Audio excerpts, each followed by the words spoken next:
Good morning, students.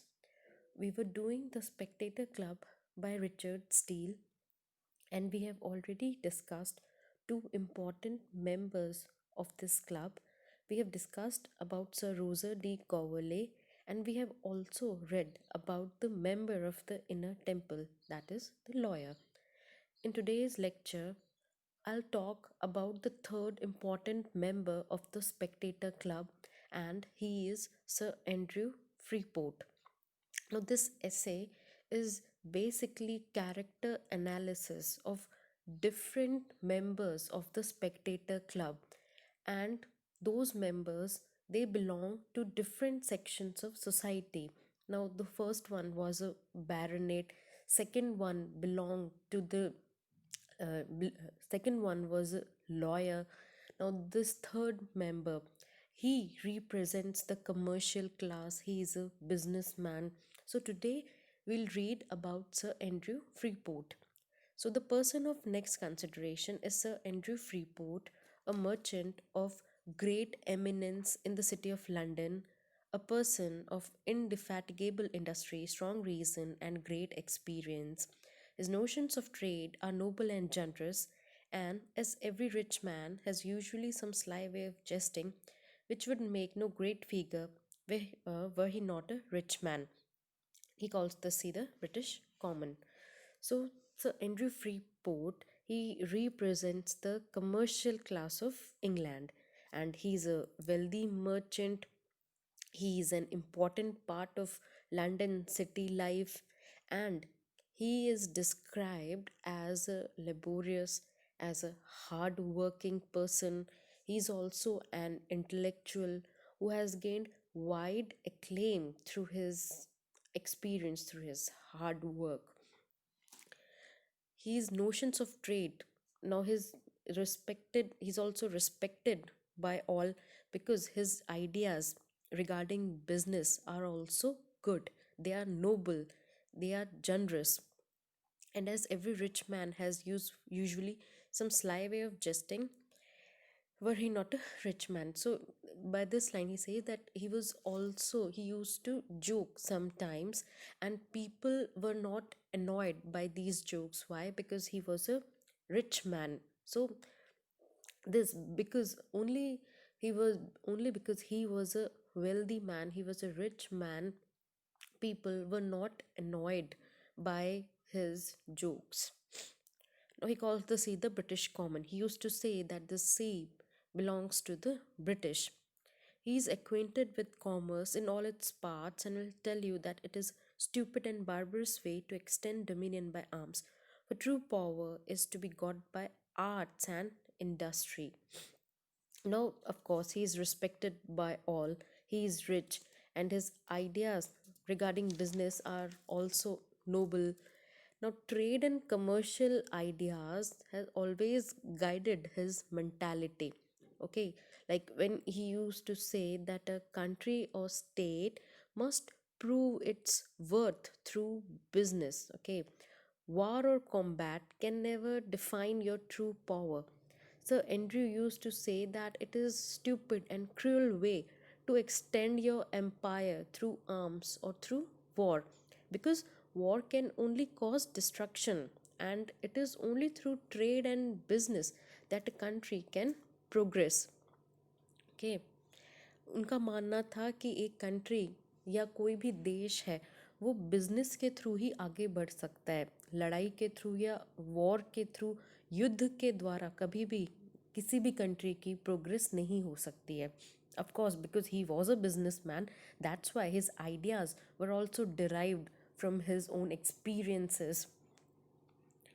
And true power is to be got by arts and industry. उनका मानना था कि जो ट्रू पावर है, जो सच में जो देश को महान बनाता है, जो देश को शक्ति प्रदान करता है, वो सिर्फ बिजनेस ही हो सकता है. He will often argue that if this part of a trade were well cultivated, we should gain from one nation, and if another, from another. So he used to say that if we are expert in one field of business, then we will definitely progress in that field. और अगर किसी दूसरी चीज़ में, किसी दूसरे trade में, किसी दूसरे बिजनेस में हम अच्छे हुए तो ये पार्ट हमारा और अच्छा और अच्छी तरह से प्रोग्रेसिव होगा, या हम अच्छे से प्रोग्रेस कर पाएंगे.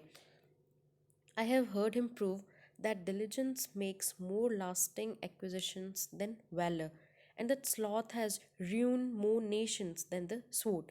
Now, diligence hard work को बोलते हैं, valor बोलते हैं strength को, और sloth बोलते हैं laziness को. Okay, so by now, Sir Andrew would often, of course, cite examples from his own experience that if a country develops its resources, then it will definitely be counted among the progressive nations. Or and according to Sir Andrew, there is no alternative for hard work. Okay, and hard work always pays off. Its and its effects also lasts longer than strength and power. Now, the strength, power, it will only give you everlasting, it can't give you everlasting results, but hard work will always give you. Okay, and sloth and laziness is a man's biggest enemy, and it is more fatal and disastrous than war. उनका ये मानना था कि जो hard work है उससे जो result मिलते हैं वो ज़्यादा देर के लिए, वो ज़्यादा टिकाऊ होते हैं, वो ज़्यादा देर तक रहते हैं बजाय स्ट्रेंथ के. अगर आपने कोई भी चीज़ अपने स्ट्रेंथ से ली है या अपने जोर चला के अगर आपने कोई चीज़ को हासिल किया है तो उसका ज़्यादा देर तक प्रभाव नहीं रहेगा. अगर आपने कोई चीज़ को मेहनत करके, हार्ड वर्क करके लिया है तो उसका जो इफ़ेक्ट है वो ज़्यादा टाइम तक भी रहेगा. तो उनका मानना था कि हार्ड वर्क का कोई भी दूसरा ऑल्टरनेटिव नहीं है. अगर आपको प्रोग्रेसिव बनना है, अगर आपको लाइफ में कुछ अचीव करना है, then you have to be a laborious man, you have to be hard worker. Okay, and Andrew Freeport also used to say that laziness, sloth, is a man's biggest enemy. और sloth ने ही कई सारे Nations को एक तरह से बर्बाद कर दिया है.